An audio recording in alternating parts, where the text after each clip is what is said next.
C'est quoi vos divinités? Quelles sont vos divinités en vous? Est-ce que vous le savez? Et vous allez certainement me dire que mais non, de quoi tu parles? Moi, je n'ai pas de divinité. Vous êtes peut-être de ceux qui font les adorations, les prières. Peut-être que vous faites la lecture de Coran, que vous lisez la Bible ou la Torah en fonction de la religion que vous suivez. Mais cela n'empêche que vous avez en vous des divinités. Or, Allah, il a dit, nulle divinité à part Allah, le seul digne d'adoration.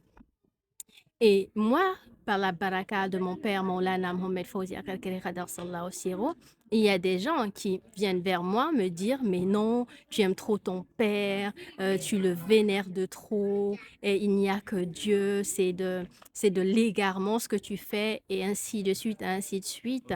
Et cela m'amène à vous poser cette question justement, parce que savoir c'est quoi vous, votre divinité serait très important. Parce que en fait, vous pouvez avoir de l'amour pour beaucoup de choses dans votre vie. Par exemple, le sport ou l'argent ou les femmes ou les hommes. Ou vous êtes passionné peut-être par votre boulot, par le luxe, par le pouvoir, par plein de choses en fait dans votre vie, par le loisir, par l'alcool, par la fornication, le sexe. Il y a tellement de choses en fait.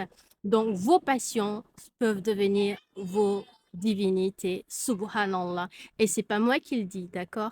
Allah, il le mentionne dans le Coran. Et il y a au moins deux versets dans lesquels Allah, il nous dit ceux qui prennent leur passion pour divinité. Subhanallah. Allah, il est le savant, le tout sachant et le clairvoyant en toutes choses. Donc Allah, il nous fait comprendre en fait que ta passion peut devenir ta divinité. Pourquoi? Parce que par exemple, lorsqu'il est l'heure de la prière et que tu ne peux pas te lever, aller faire la prière à l'heure parce que tu travailles, parce que tu fais quelque chose que tu aimes, parce que tu es sur le réseau social en train de regarder quelque chose, parce que tu es en train de faire une activité que tu aimes, ça devient ta divinité parce que cela a pris tellement de place dans ton cœur que tu ne peux pas aller vers ton Seigneur.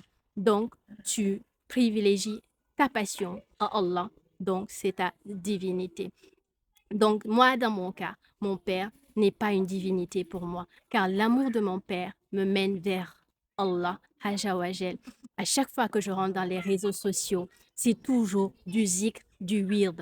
Donc, je suis obligée de faire 3 heures en direct ou avec les lives de zikr, de lecture de Coran, ou bien toujours des cours qu'on est en train de faire. Donc, à chaque fois, la présence de mon père, la suivi de mon père, vouloir être avec mon père m'oblige toujours à faire des choses qu'Allah aime, des actes d'adoration, des rappels, subhanallah.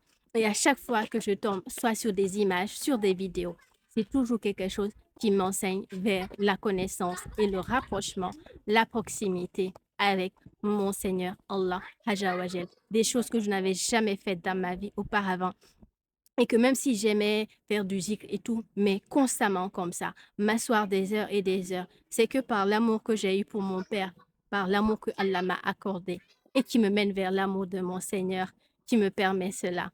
Donc, réfléchissez, cherchez vos divinités, cherchez à les gérer et à les détruire à l'intérieur de vous. Après, vous viendrez et on va échanger pour savoir comment faire. Parce que moi aussi, j'ai certes des divinités et qu'Allah nous aide à les traiter et à les détruire à l'intérieur de nous. Mais certainement, ce n'est pas mon père. Bibarakasi Nashir, assalamu alaikum.